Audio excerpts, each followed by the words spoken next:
It is Thursday, May 9th, 2019. It is 4:37, and we are starting our affiliation workshop study agenda.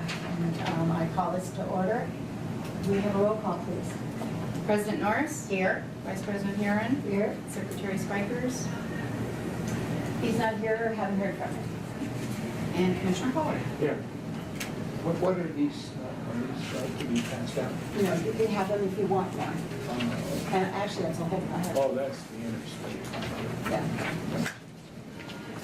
All right, moving along on our agenda. I need a motion that we approve the agenda. Is there a second? Where is the agenda? Right there, the front one, you're looking at it right there. That's, I know. That's all there is to it? Yes, Yep. yes. All right, So do we have a second? second. Any discussion?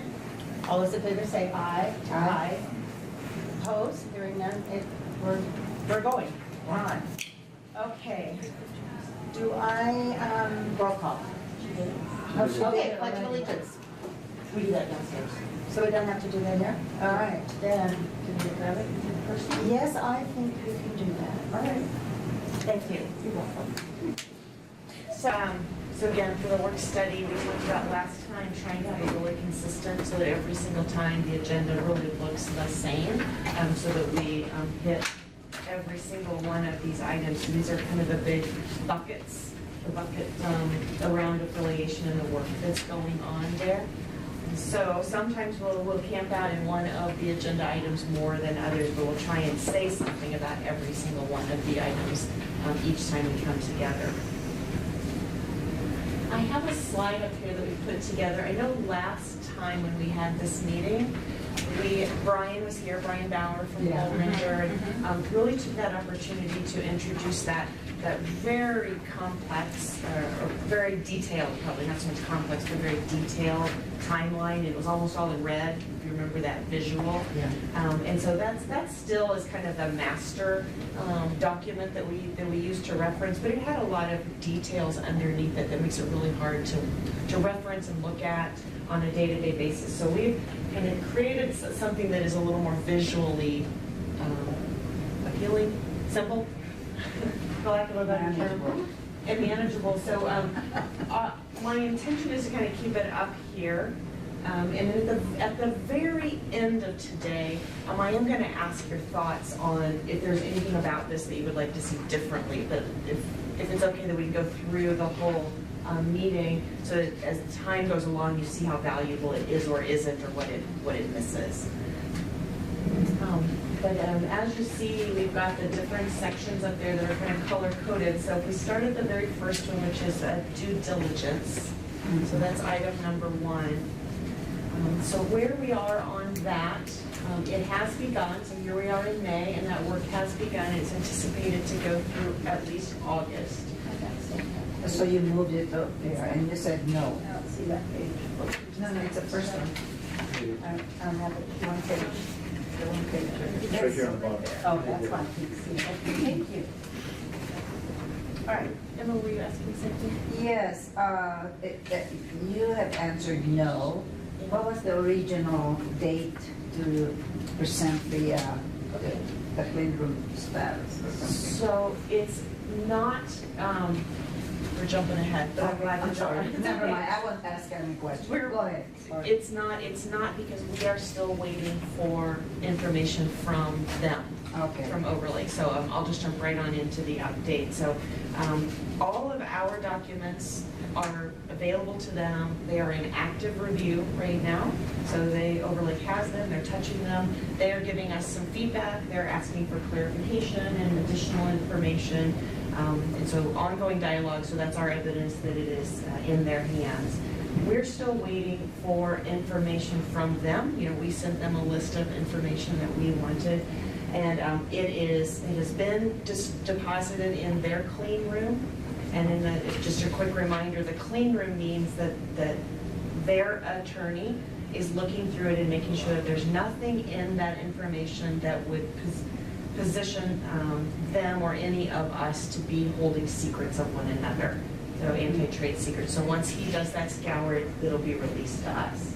So Overlake they've submitted, waiting for the clean room release, and then we'll have ours. All of our information already went through our clean room You say release. once he has done that, who is he here? It's their attorney, his Their- name is, yeah, okay. his name is Don.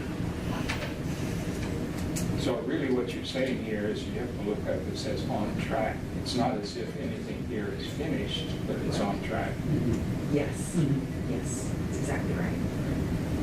And so I declared it to not be on track because our intention was that both us and Overlake would already be able to be in the review process. And we are not in the review process yet because we don't have information in hand. So that's what all of that means. No, that's what you, And that was the original due date was to August, or did you move it? I guess that was my question earlier. Yes, that's correct, Oh. through August, yes. And you use the word due date, and probably it's more about we anticipate it to last this long. I see. Yeah, we Okay. anticipate it to start and to last this long as opposed to having Due date. due dates around it. Okay. Any questions on the due diligence piece? The next one then, just heading downward, is the definitive agreement development. And you will see that bondholders has a placeholder at the very end of that definitive agreement development line up here.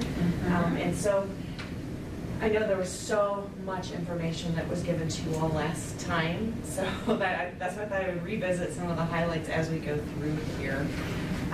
So if you remember, one of the bridges that we're going to have to cross is getting the bondholders to agree that having Overlake as a backer of NewCo is satisfactory to them. Is in the documents, in our bond documents, what's that called? Bond trust? Covenants. Bond covenants. It says that if we transfer ownership or transfer operations to another entity, that entity needs to be rated, rated. They need to be a rated entity in order to have the more favorable covenants in place. So it is everybody's interest for NewCo to be seen as that, but NewCo is not rated. Overlake is rated, but Overlake will be the backer of NewCo, or is the NewCo is a subsidiary of Overlake. There will be a time that we need to get the bondholders to agree to that, to say, yes, that is consistent with the intentions of the trust documents. How long does it take to get rated? NewCo, For for NewCo, example. yeah. Steve would be better to answer that. it would take a number of months process to get rated. Just to add on, and by the bondholders, can you talk about the revenue bondholders, not our tax-based bondholders? Not any of the other bondholders. No, because there are LTG. documents and requirements specifically in our revenue bond documents. And, seems like there are 5 major bondholders that will need to approve. So it's not like thousands, it's 5 mutual funds that hold the majority of our revenue bond. Now, until we get that, does the process stop? No. We are going to continue to communicate with the revenue bondholders on what is going on. What they will want to see is the definitive agreement and all the details, and then look at that and say, okay, does this meet the bond covenants? And if not, would they approve deviations? But can we go on to trust agreement without Yes. the bondholders? Yeah. In fact, we will need to. The reason why the bondholders piece is placed kind of there at the tail end like it is we really need to have the whole product ready to present to them. And so that is both the definitive agreement and the trust agreement. Both of those will need to be done before we petition for the bondholders to agree. They are not going to be interested in hearing anything that doesn't have a well thought out, the clear definitive plan that everyone has agreed to. And so that's the reason why the trust agreement is is longitudinally located in the midst of the definitive agreement, because getting started on the definitive agreement is necessary to inform the trust agreement. The way we work our way through the trust agreement is necessary to finish the definitive agreement. So they very much are tied into one another, and both of them inform what we present to the bondholders and what will influence their decision. And of course, we will have extensive education for you on these agreements and what they mean, what the details are, and what the implications are. It may take more than once. Oh, yeah, that's why I said extensive. It's- There may have to be clarification as we go on. Again, the reason why we're trying to make sure everything looks the same Yeah. month after month so that it's familiar territory, because there's going to be just enormous amounts of information I believe for us that. all to layer on top of what we talked about the last time. So where is the definitive agreement development sitting right now? Who's got that when you say yes? Do we have it? So yes, it's on track because the skeleton is developed so far. Mhm. So no, we are not the originators of Yeah, it. they will be Overlake is OPH. doing it. So it is not yet ready for our response. Oh, I see. Yeah. But So it's- the but it's on track. bondholders will not be interested in the next step, the land and building leases developed? I know we're still on Probably number two. Probably not. I think it will be sufficiently delineated in the definitive agreement. I mean, I'm going to say strongly probably not, but we may end up Stronger. strongly probably. Use that. Okay. Yeah. Because the land and building leases are going to be developed based on what's written in the definitive agreement. There should not be anything novel or original in there. What does the word assignments mean out there, correct? Okay, I just don't find that one. That is all of those things that we transfer. So all of the leases that we have, the lease that we have on equipment, and the service contracts that we have, those will be assigned. You know how in a contract it says it is or isn't assignable? And that's what we'll be doing, the assigning. The contracts that we have with providers will be assigned. Have we gone as far as we can with the equipment that we have to make sure that everything possible can be assigned? And we've reviewed them and we've given actually overlay copies of the agreements too, so they can have a comfort level with that.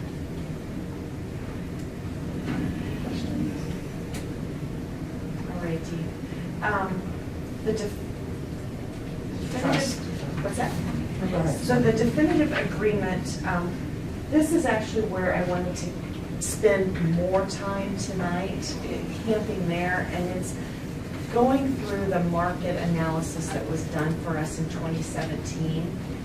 And the reason why we thought it would be a good thing for us to do is because this market analysis is what gives us some insight into the value of what we have on offer. Because I think it's having really good insight into that value of what it is that we have is necessary to make sure that we're representing ourselves well when we go into the definitive agreement. What year did you say development. for that? 2017. Was that the offer of the revenue bonds? Is that- No, it was actually constructed as part of the very first conversations with Astria. That was in timing, that was the timing that it was put together. But it's still in our possession, it's still not even. It's still current, huh? It's still current. It's 2017, so Yeah. it was early 2017. So I still think we can get quite a lot of information out of it.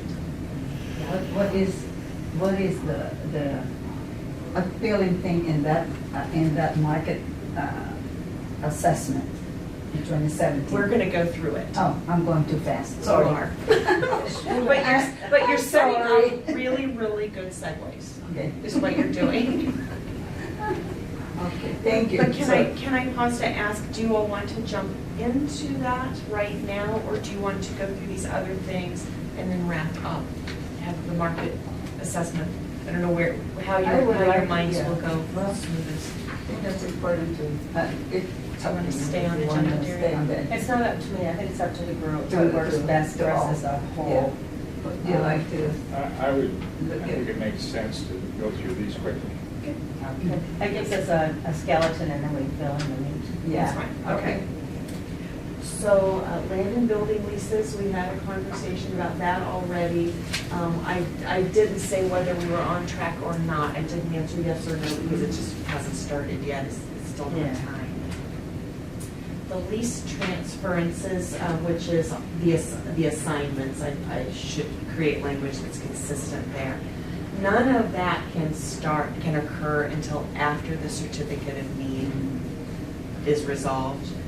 So there's a little bit of work that we can do to prep it, but it is far too early to even expend time. Our time is better spent doing other things right now. Has the Department of Health given you an estimate of how long a certificate of need will take? The most recent update that we got was somewhere in the 6 to 12 month.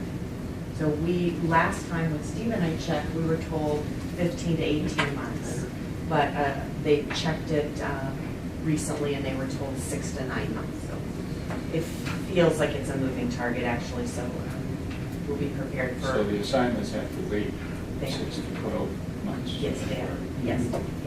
So that's the very last column there is deceiving because we've gone month by month in the columns and all of a sudden that very last column is all of 2020 because it's just whenever those 6, 12, 15 months pass, whatever it turns out to be until we get to that approval piece.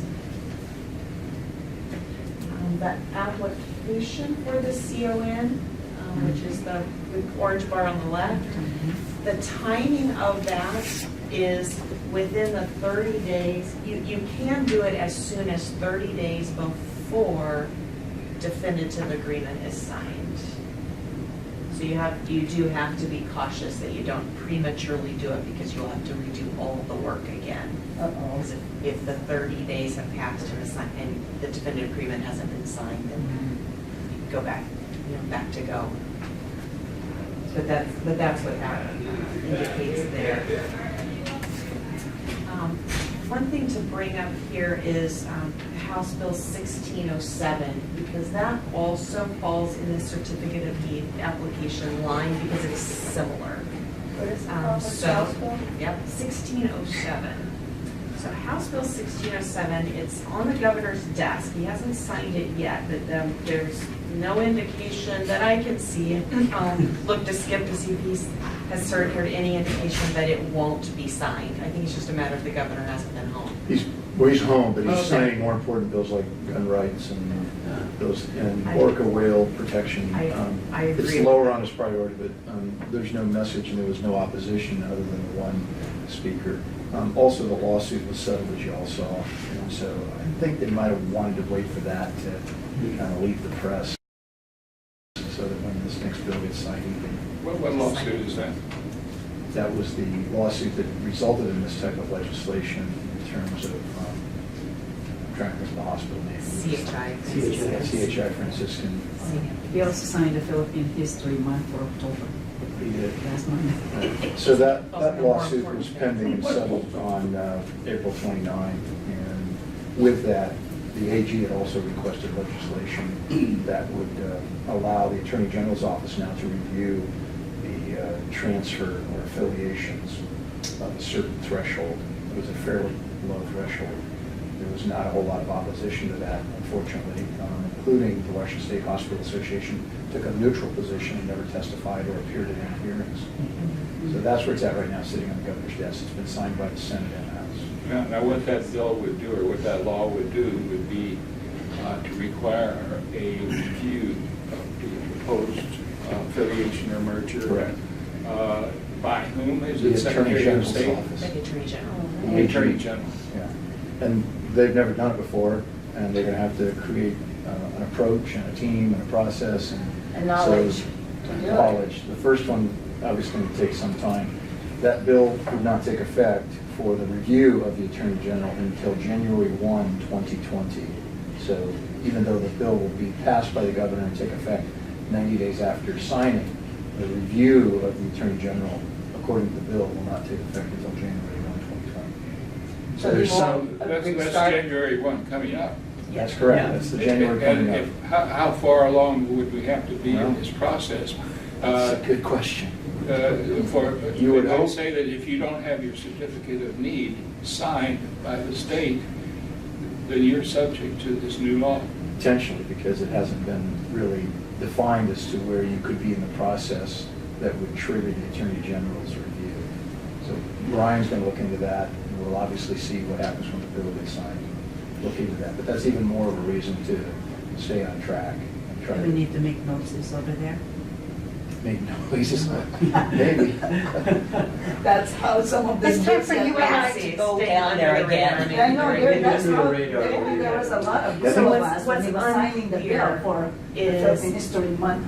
Is it the definitive agreement being signed or the certificate of need being approved? Which of those is the event before January 1st, 2020 that says you do or don't have to go to the AG? And as I recall, there's nothing in the law that specifies that. The new bill doesn't say, it just says when Or I the should deal say is bill done. until or- it's signed. Yeah. She came prepared. So I'll find that section.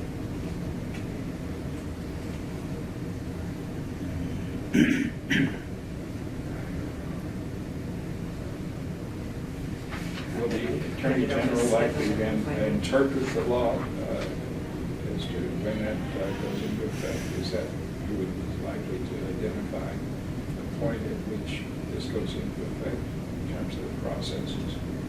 I don't know who would Well, make that The interpretation. Attorney General is obviously entitled to his interpretation, as is anyone else who would be impacted by the bill.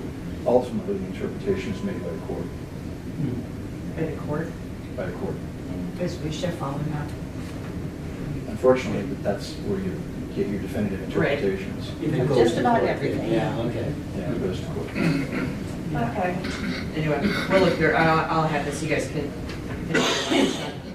read through it. I'm not fast enough finding that exact wording. Very Do you look at it? Sure. That wording that says, what has to happen by January 1, 2020?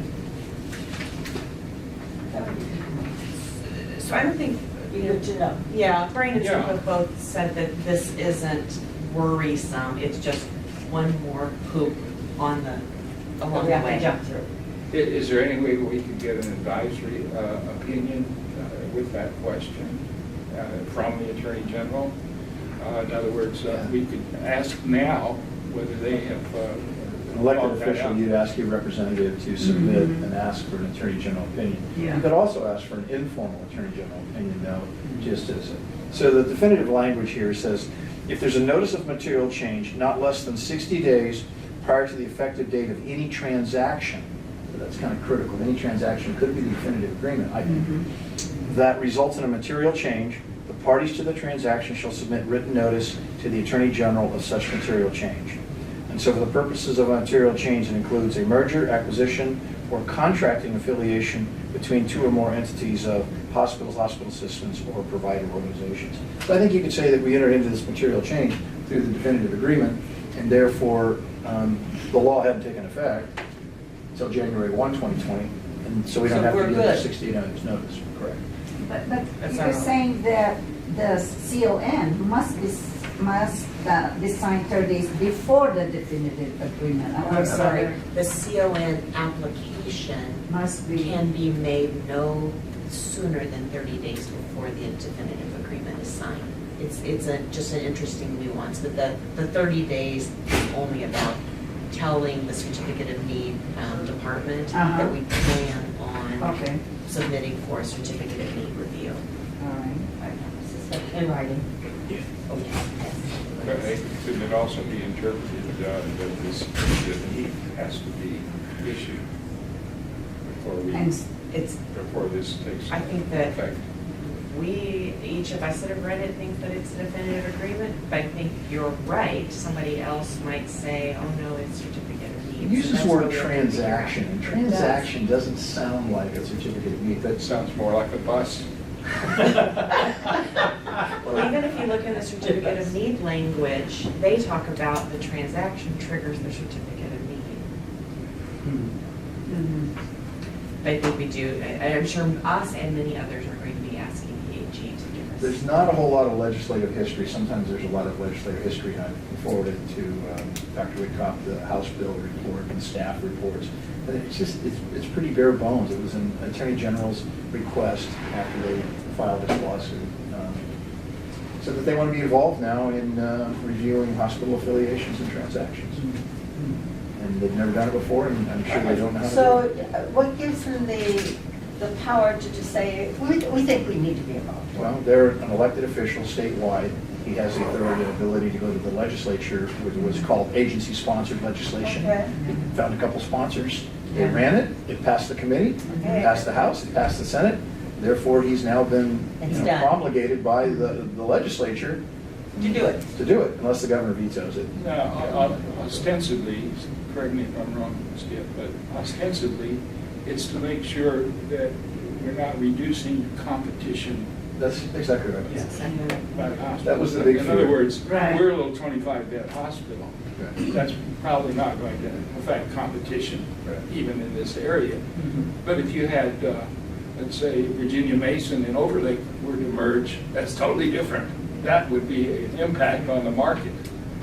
So, That's more the certificate of need process that gets that. but isn't it But also this? one, yeah, and this one was prompted by CHI Franciscans coming in and not only buying the hospital, building the hospital, but buying medical practices around it. And now they represent the only medical providers in the area, and the prices went up. Sounds a lot like Astor. Well, I think. They bought up, they took up all the. Well, the other problem area. in the lawsuit is they had emails where they talked about, we'll be able to keep the prices up and higher. And when the Attorney General saw emails that were that damaging, they were pretty concerned. And so there was, substantial millions and millions of dollars of refunds are going to be forthcoming, money set aside. So we'll keep an eye on this and we'll see. And I do know the attorney, Overlake's attorney, is also watching this. I mean, he's been right on it all along. And I think he also may have some informal connections into the AG's office, and maybe he'll leverage those. So, and we can get an opinion that way. I wondered if there are any or how many other mergers are at the point that we are our affiliations. We may be the only one. I'd like to But know there too. could be others that Yeah. are impacted by this. I don't know. I know others that are seeking it, but I know we're farther than they are in the process. Do you think anybody right offhand? I cannot, but that's a good question to maybe ask in the next collaborative meeting. Yeah, maybe somebody in the Yeah, to see if area. there's any word out there. Maybe it's time to pay him a visit. I know his wife. Is it like? Who's what? Ferguson.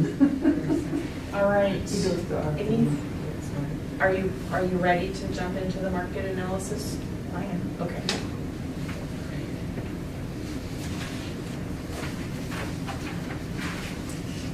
Oh, I'm sorry, I was guessing this was going to go over this.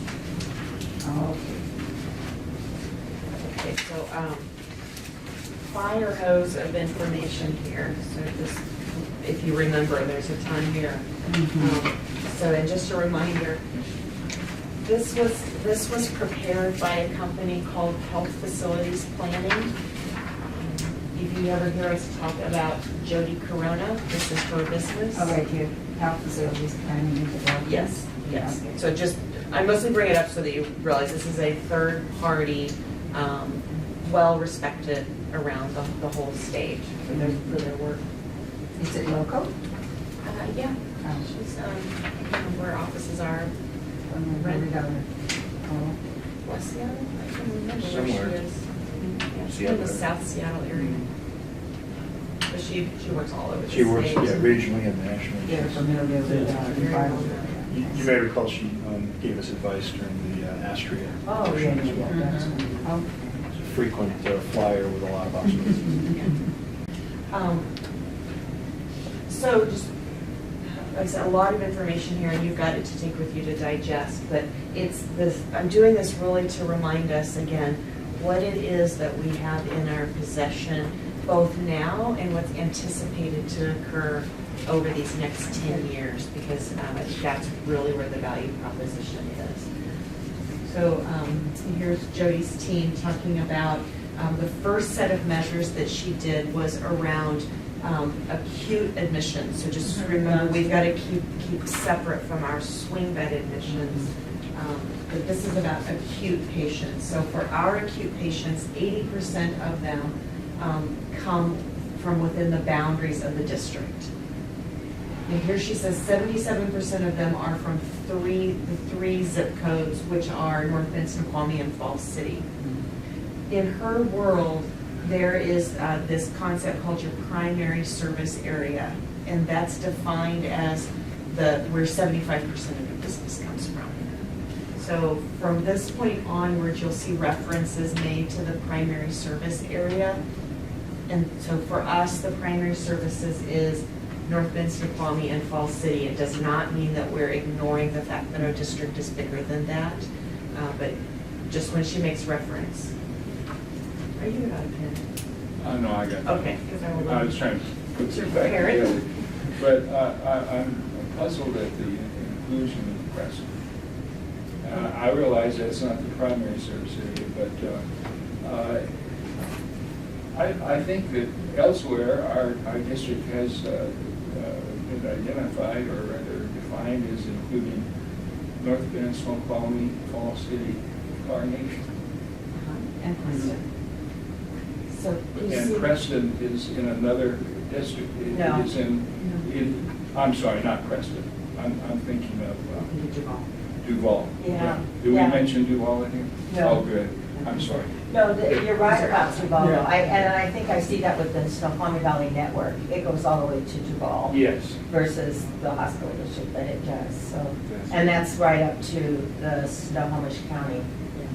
the Fine. one thing that you won't see mentioned by name here as being part of our district is a reference to Snoqualmie Yeah. Pass. Yes. Because it's kind of hard to define, because the community of Snoqualmie Pass kind of crosses Goes the county down. lines. Well, it Cass crosses, County. it's part King County and part Cass. Cass County. Yeah. So Partial. that's the reason, just to stay clean and keep the confusion out of what's already hard. You don't see it mentioned by name.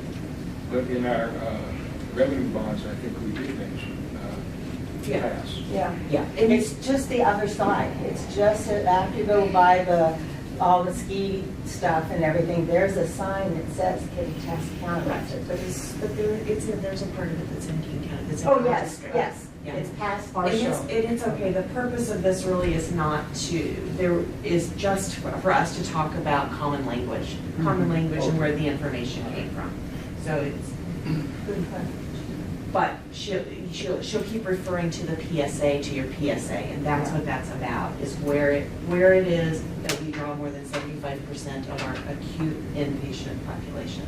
So that's just, it's a consensus definition. Now, don't we get referrals from, let's say, even Overlake and Evergreen and also Swedish that are higher than these numbers? So that we'll get to that. This is only about the acute admissions. Not But don't we also, I understand most of our referrals are for swing, but don't we also get referrals for acute from these other hospitals? No, if we're referring Okay. from the other hospital, their acute admission has occurred at the other hospital, and they're always becoming another swing. Right. So this is kind of the conversation that we just had. Yes. The map and where those are. So again, just perspective. So we just started talking about acute admissions, and that's kind of the least of what we do. And we do. Well, our volume is actually elsewhere. So here she's just calling out the other things that we do. Now, I did have she delivered this in a form that I could manipulate, and so Emma was asking earlier, up through 2016. I've inserted 2018 just for our view, and so for up-to-date information, but yeah, just so it's there, but just so you know, I just added that in just now. But And no 17. I just didn't go to the energy of doing it. I skipped it. She It was did giving through us a year ahead of 16. She that. did through 16, and it was Yeah. really easy to go to 18. I would have had to dug 17 out. Obviously, the 28. So I just wanted to jump ahead and see where we're right now. So we are Yeah. nice and information. And then the call outs of the, the far right-hand column are the things that she was calling out of where we really have had growth from 2014 until, So like emergency 16. department, when she does emergency department with a green plus sign, that's growth. that's growth. The -2 is negative, what we were before. Correct. Got it. Shrinkage. Yeah. Shrinkage. So, yeah, so the bold green is around emergency department visits, endoscopy procedures, and outpatient rehab clinic. Those numbers, again, are to 2016. I'm the one who inserted 18, so they are part of the calculation. Are you thinking something? Well, we're comparing it back to 2014. I think the more significant figure is, for example, under outpatient rehab clinic, 2016, we had 11,000. 2018, we had 7,000. That's a stark decline. And look at the outpatient. And so I think maybe by using the figure, attaching these to 2014, it's a little misleading. So Yeah, but again, the- what we're doing is just resurrecting work that was done in early 2017. We've already spent the money on this. Yeah. There's not a great need right now to redo all of this work. The information is still pretty much the same. No, but from the standpoint of the board, which sets policy, the board should look hard at what happened to our outpatient rehab business. If it's dropped from 11,000 in 2016 to 7,500 in 2018, Yes. there's So the something that needs to be looked at. The from a finance policy committee standpoint. has been very involved in that. If you But recall, if it- we've been talking about that for the last 6 months and actually seen, More than 6 months. more than 6 months, probably, and we have seen that start to come back as we have. But that's a topic we should probably just visit later. I think it's a Yes, of legitimate course, topic. of course. Yeah. Yeah. Yeah, but I'm just, it applies to 12%, even if you are looking at the number is accurate. So it will still show a plus instead of a minus on that outpatient rehab. It's a plus 12%. Well, yes, it's plus from 2014. My No, only point is from it's 2016. a minus since 2016. That's correct. Right. So Right. just, From but just 2014. remember the 18 I just stuck in so that you would now have some additional information. But that's Okay. I've inserted it, everything else on the display, ignore that you have 2018 data. There.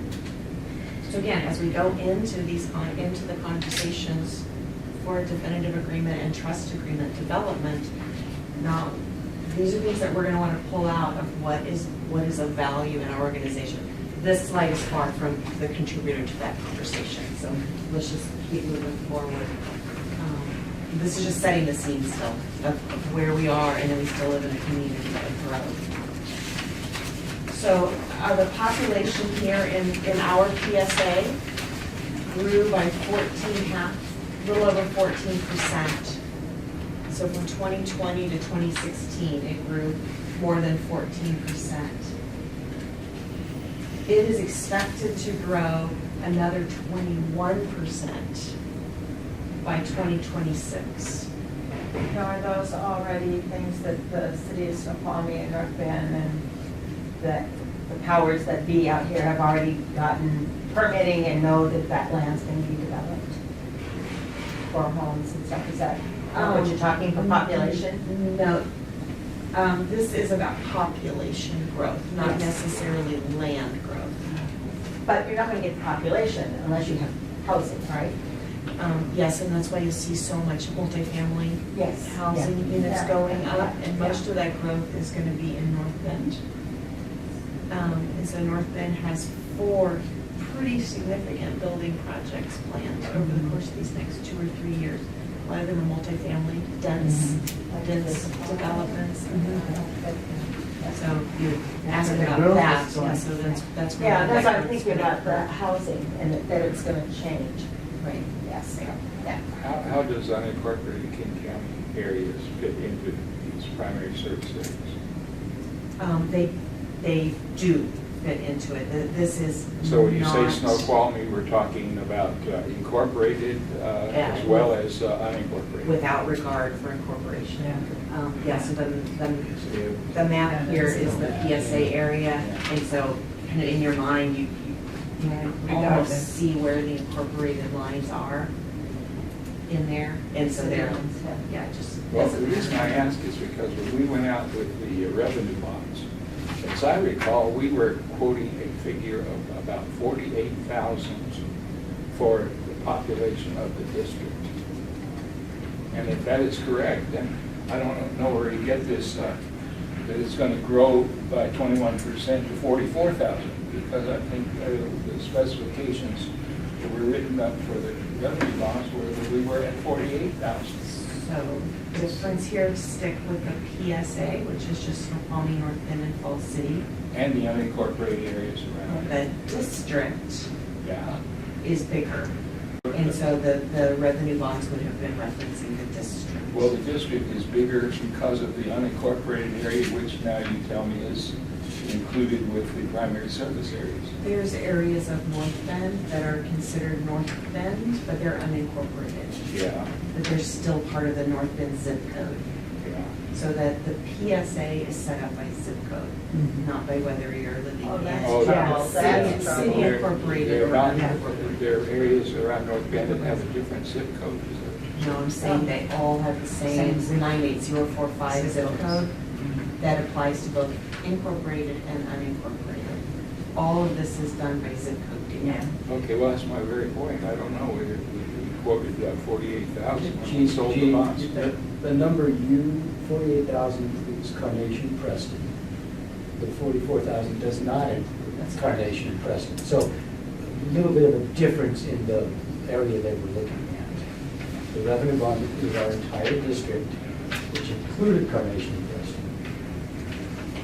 What you just saw quoted at 44 does not, it's our primary service area, which is different from our entire district. That's the Because I recall some of the folks in, I don't know about Preston, but in Carnation were a little bit unhappy that they were not considered when we put out our revenue bonds as part of the primary service area. Primary service area is a statistical definition. So it's not a representation of favor. It's just a representation of where does 75% of your business come from. So I'll go back to that. Right here. So the top, the 3 here make up, we go across the 75% mark there. And Carnation and Preston do not contribute that much. It doesn't mean they're not part of the district. It just means in the analysis that is done in this world, in this. Probably lower population, lower density. It really just has to do with who comes, who actually comes to us and where do Okay. we get our business. That's what defines your primary service area. Okay, all That's right. clear. But it's not restricting who you care for. It's just a course. language, yeah. Okay. Just a All right, language. moving right along. It's an artificial surrogate number that you use to create a statistic. It's a tool. It's a tool. Yeah, It's just a tool. It's just a tool. And Dr. Wyckoff can slice and dice this different ways. Yeah. That could be a problem sometimes. I like to not. Yeah. I like to not. Okay. But here's the other piece that was captured as she did this analysis, is that our primary service area is on the young side. So right now, in their youthfulness, they're not using that many hospital services because hospital service usage tends to increase as we age as a population. So we have a population right now that looks looks like they don't use the hospital, but they, in the next 10 years, are gonna be in that age where they do use services. So the combination of growing, and the growth is anticipated to happen more in the older groups. So as people move in, probably youthfulness will not be what moves in. Higher average will move in. Not only that, but the dependence of some of the younger people. Yes. Mother-in-law is going to come and live with us, etc. We're Maybe seeing we a lot overlook of that. No, that, we haven't overlooked it. That is exactly what's happening. We see a fair amount of that. Where you'll see the aging parents, and many of the homes here, at least here on the Ridge, are built to accommodate that. Right. Yep, they're built to bring, have generations Yeah, living yeah. together. So that's going to contribute to this. So again, these are things in our pocket. Mm-hmm. It's the future of Snoqualmie. It is. Yeah. It is. Of course, the problem may take care of itself because they're reporting now that longevity in America is declining. We'll probably all be out of this picture by then. Yeah. We'll get them set up. Okay. This conversation is back to acute hospitalization. As opposed to spring. Yes, this is just about acute hospitalizations. So if you take a look at our PSA, our primary service area, and the question is just answered, how many people who have a zip code in our primary service area are in an acute care hospital on any given day? That's what this question is. And the answer is 25.7. And if you expand the PSA out to the entire district, which is the conversation Mr. Pollard was just saying, so our whole district, that is 33.1. So just right now being when this was done in 2017. So that means 9,400 patient days, and you guys know how we're always watching patient days. That's part of Yes, how we are, we especially in measure. finance. Yeah, that's how we're measuring, our bottom line. So the next. Wait, Oh, good. wait. Now, the third paragraph is what's critical. Snoqualmie Valley Hospital's 3-year market share of PSA residents was 2%. Yes. And that's very low. Yes. As a matter of fact, when I did a study of this 7 years ago, I found out that we were operating at the rate of about 1.5 to 4 inpatient critical access, or rather acute care patients in the hospital, which made it seem strange that the state allowed us to designate ourselves as a critical access, or rather a necessary provider. Because we were only operating at 1.5 to 4 patients in the hospital. And our average daily census was higher than some other hospitals in the state. Yeah. I know, it's so hard to have to wrap your brain around.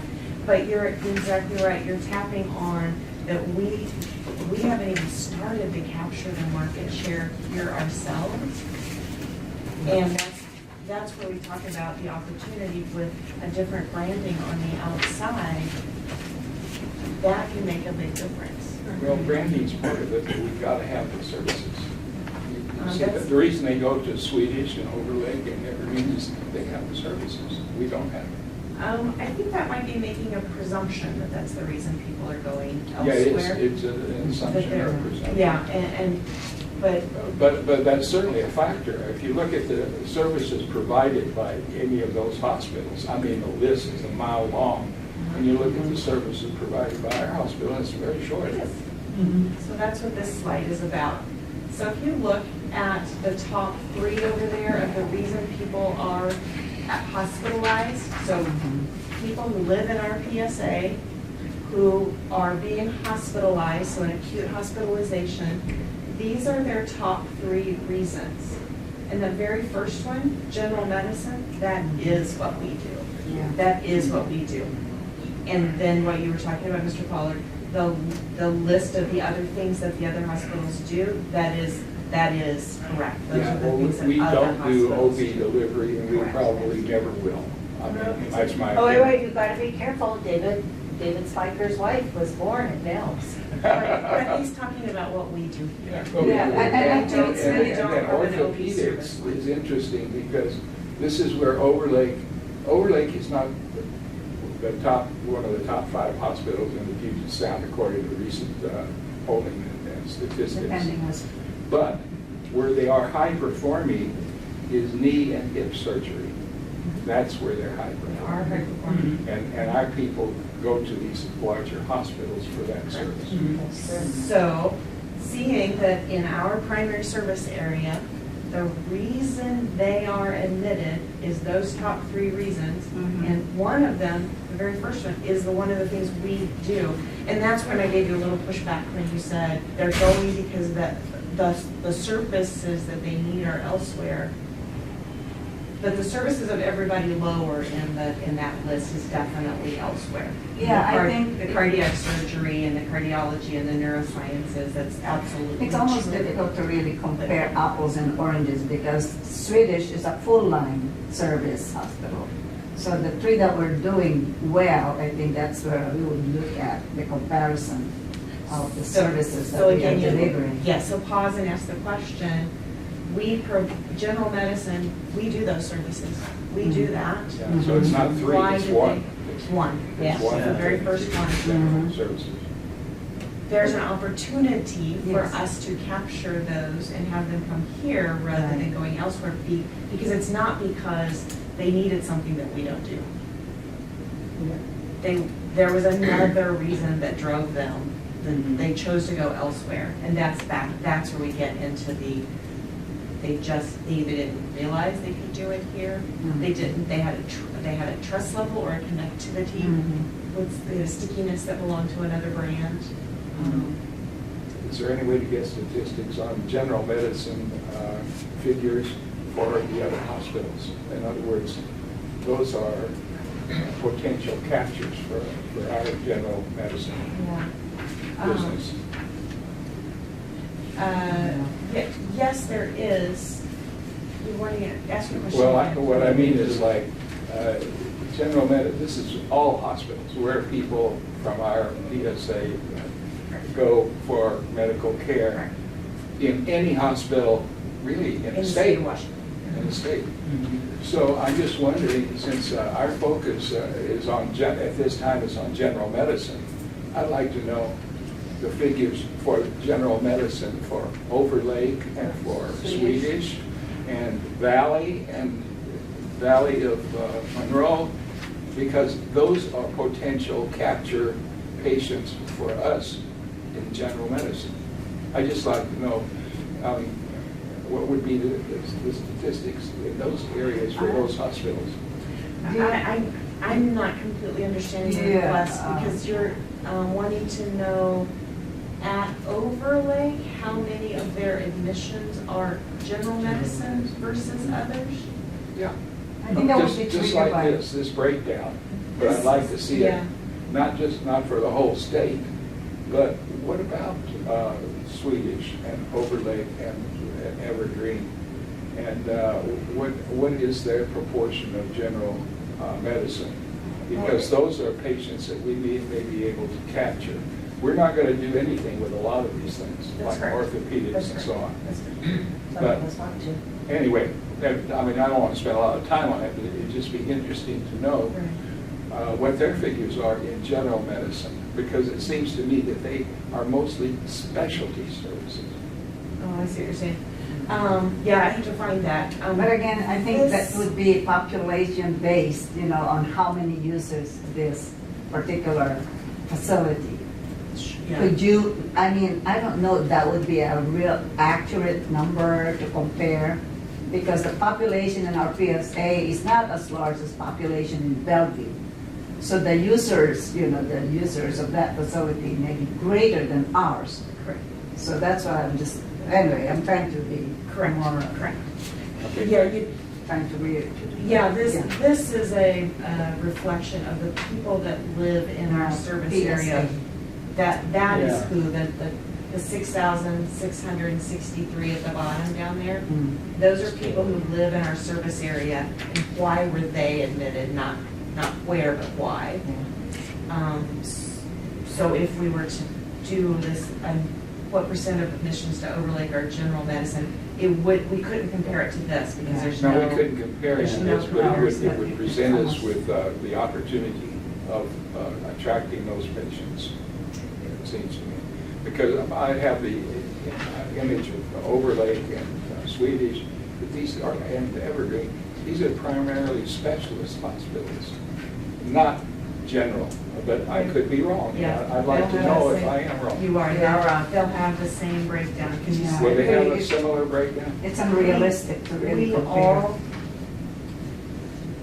the percentages will be different because you are right, they have the specialty services, so that dilutes the percentage of general medicine. Right. But the general medicine still exists strongly. Strongly, maybe still leading. Strongly there, Mhm. yes, Mhm. yes, definitely still leading.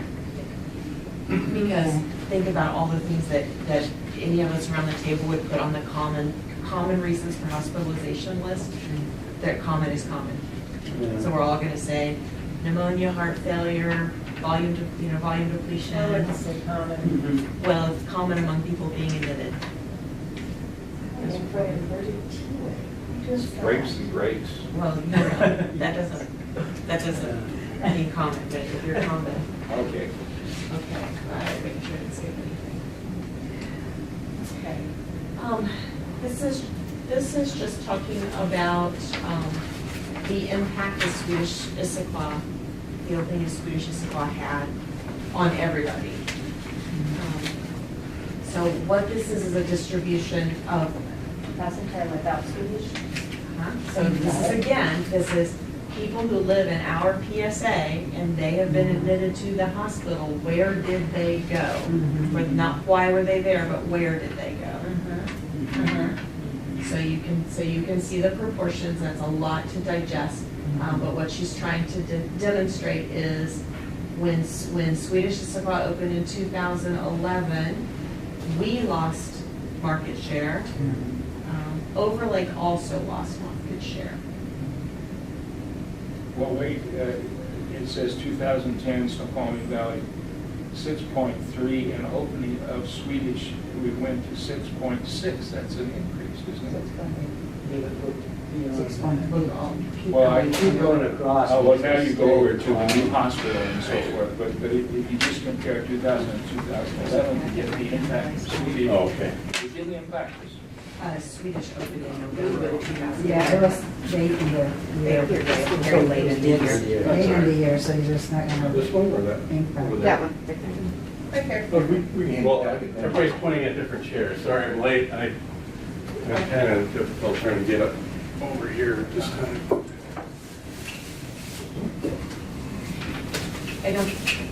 There's probably not much more to be extracted from Is this there, do you have the multitude of numbers for measures. 20, well, I know you didn't add 2017 or 2018. How does it look now? What's the impact of Swedish? I don't have I those wonder if numbers. that's, She'd oh, have not, to, oh, she'd I have see. to update Okay. it. That would be interesting to see whether they continue to accelerate or dropping down. Yeah, I think the most relevant would be looking at Overlake. They dropped from 52.5 to 47.7. And Evergreen dropped from 5.7 to 4.9. Those are more significant. Clearly an impact with another player. Mhm. But that also says, clearly an impact, it says people are willing to move. Mhm. So, they don't have, they may not have allegiance that is immovable. That's so funny. That's a project to work on, loyalty. Yes, exactly right. Actually, it's really important in healthcare to stay with the physicians Yep. that you can. Yeah. We're so mobile that makes it more difficult for us. Mhm. It's not, that's far less the nature of healthcare now than it was in years past. Yes. It is now very much, it is forced to be flexible and mobile Yeah. because of, That's a challenge. nothing else than you want the patient desires to be loyal with your insurance coverage forces a Right, change. exactly. That's just one thing. But also we know bright shiny new places cause change, can draw people. And Challenges are branding there. can change. So again, just realizing we have what we have in our hands. We don't have barriers in front of us. We aren't willing to change. They're changed once. But you wonder how many of these are repeat users or new users. Yeah. So Yeah. are they changing or are they first-time users? Right. That'd be difficult to carve out too.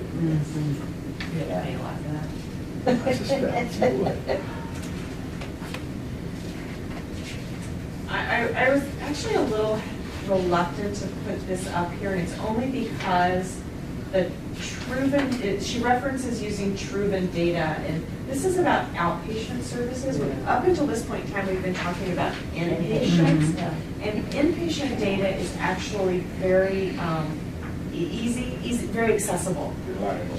Yeah, Very yeah, reliable, reliable, too, yeah. accessible, you can work it and such. As soon as you go into the outpatient world, it's hard to get that information. And so Truven has a process, and when you talk to them about it, they will say, this is kind of like the best we have, but don't rely on it a lot. So, that's why I was reluctant to put it up, and I thought, it's still fine, it's the best we have. So let's just treat it as the best we do have, and it's the best anybody has. I don't really understand some of the outpatient procedures, like if we refer a patient to someone in downtown Snoqualmie or North Bend, do we capture that statistic? Because even though we are making the referral, unless we have some agreement with the person, it's not part of our statistics, really. No, I mean, we do have dashboards that we keep about where we refer people to, that we use for our own purposes, but it would never show up outside of us. All right. And so the challenge is information that's available outside of any of us. When the us's are us in Swedish and Overlake and Evergreen and Valley and VM, all of that lives very much inside of worlds. But again, so looking at this is the best information we have, so let's just see what's there. She was able to piece out that the three biggest outpatient services that we provide are lab tests, physical therapy, and X-ray. Oh, I'm sorry. I'm so sorry. I'm speaking incorrectly. Those top three, lab, physical therapy, and X-ray, are the top three things that are done by people who live in our PSA. So the colored lines up there, the orange-brown colored lines, are the people who live in our PSA. Those are the top three things that they go have done or that they do in the outpatient world. We actually only capture one of those strongly. The things that we have that's strong is ED imaging and occupational therapy. Interesting. Yeah. So we coincide with what the people in our community need in our X-rays.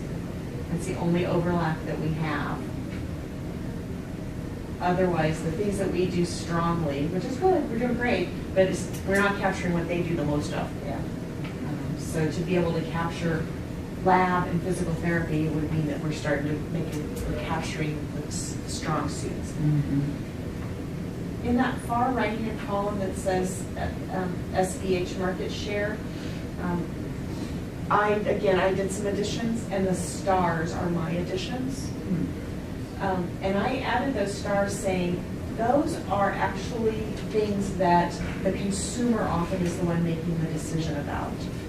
So an opportunity to connect with it, whether it be through marketing, through some type of a direct-to-consumer market, as opposed to, you see I inserted a couple of notes that says for endoscopy procedures, often that it happens whatever the PCP's referral pattern is. The consumer rarely inserts themselves in the decision-making. Same thing as echocardiography. The large majority of those have been initiated by a cardiologist and they do them in their own office. So the consumer, the patient as consumer never got a chance really to exert their preferences. But all the ones with stars on them are places where the patient as consumer has a chance to jump in. But it's really just a chance. Because No, most yeah, of no. the people, most of the, if they're being referred, the doctor will make a recommendation. Not anymore. So truly, you will see the majority of primary care offices will say, it is time, I need you to get a CT scan. Here's the order for it.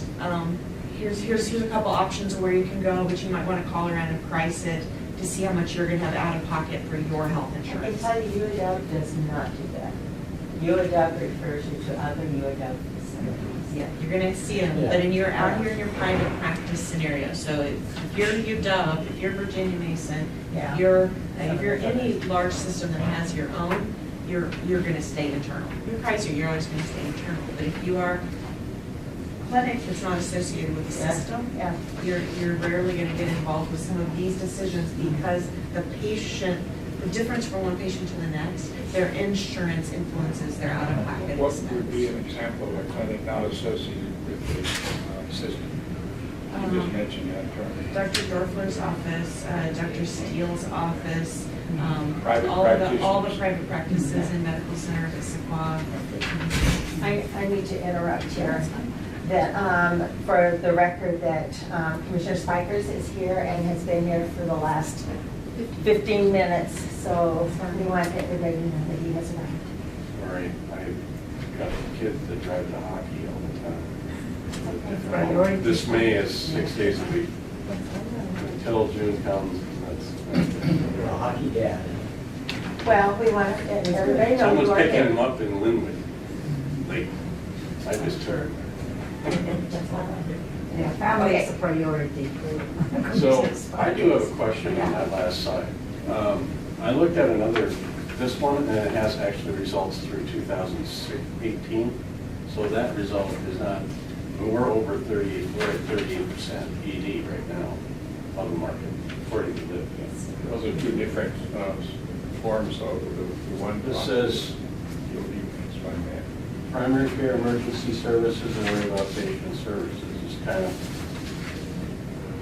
Those are the ones, and that, the 38% is the Or 36. increase. Right. From 14 to now, whereas this is a market share. well, this is the market share. Yes. Yeah.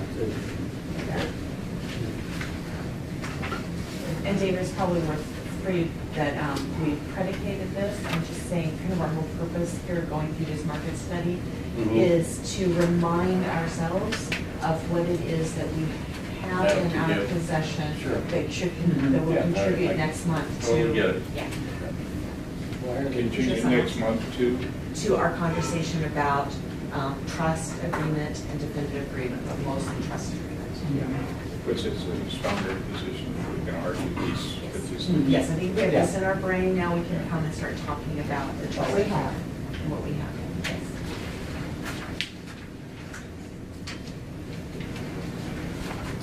Great segue to the next. Yeah, it's almost at the end, so I apologize, it's a lot, but if I just talk you through it, you can take it and look at it and we'll bring it back.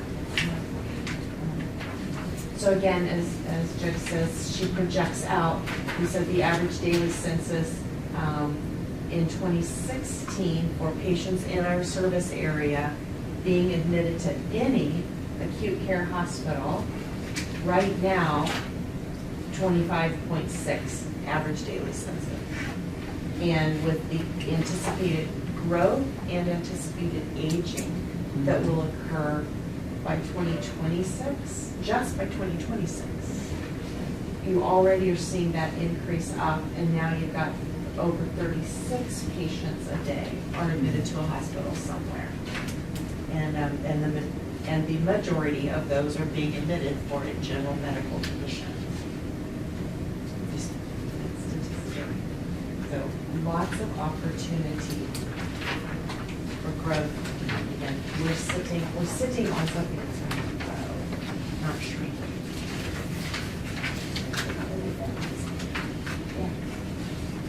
Yeah. Okay. And then just in addition to that, you know, the last slide was about hospital admissions, you know, acute hospital admissions. Not to forget, other things grow too. Office visits grow, ED visits grow, X-rays, CT scans, ultrasounds. So all of those things grow.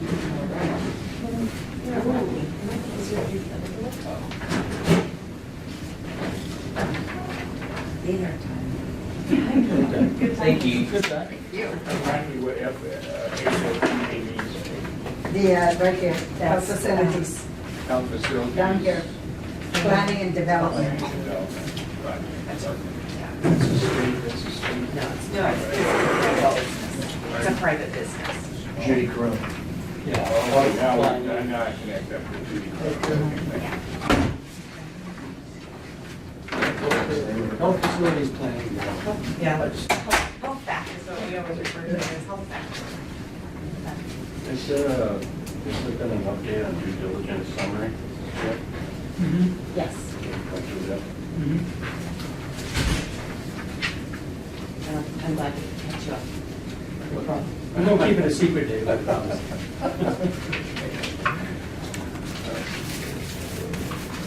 Can I now just come back to this slide and ask you, I know we just got distracted talking about market data, so I apologize for not asking this question earlier. So far, does this feel like that it would be valuable to return to month after month? Was there something missing or a different display like this? I think this is, for me, and I'm just speaking for me, that going through it each time just lets us know how far we've gotten and how much farther we may or may not need to go. That's how I see it. It's just good information to say, is this getting ugly, is this getting beautiful, and or somewhere in between. Okay. And the content that's on there feels okay? Yeah, and we can all comment. And I My made some comment notes. Just going off of this original sheet that I took notes. For December, the month of December, Okay. are we reading at something is blank? Are we just taking a break? Just kidding. Holiday. So honestly, November, the December. hope Yes. is that we will have definitive agreement signed By in then. November. Oh, okay, great.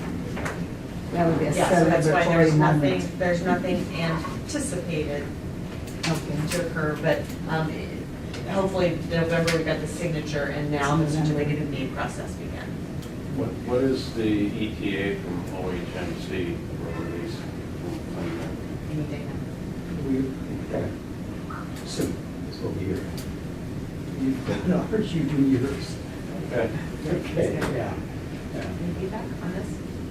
I think, no, I think that it's a very simple Good start. form and easy to understand and keep up with. That's the goal. But we can ask lots of questions as we go along. Absolutely. But this is just a graphic to help us to do that.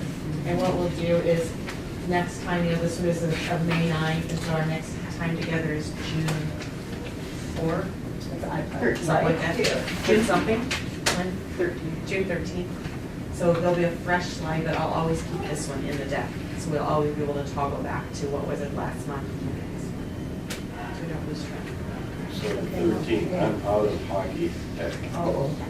All right. Out of hockey, so Hockey hack. Stanley Cup is over.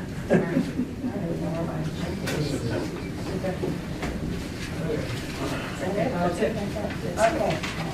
So, any other discussions before we take a break and dismiss this meeting and get ready for another meeting? Well, this last page, 26, I'm a little uncomfortable with, because while other hospitals are growing also and attracting patients, and of course, this is just the demand side, and so maybe that, but we have to remember that we've got stiff competition in this area for That's right. increases. These are this represents the opportunity, and so how much of that can we get? Yeah.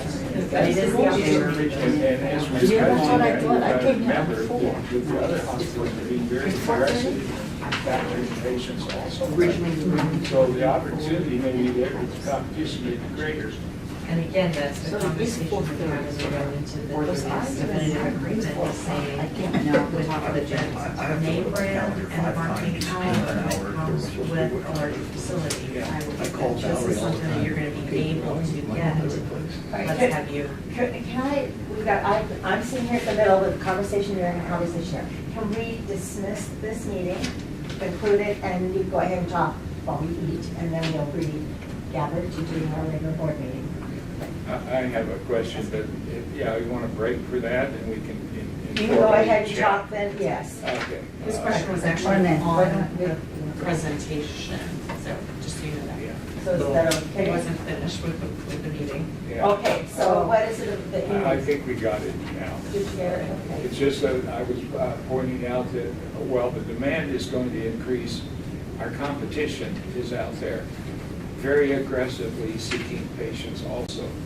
And so it's not a one-to-one relationship between increased demand and increased hospital utilization for Snoqualmie Valley. That's all I was trying to say. Right. Yep. And I think that's legit.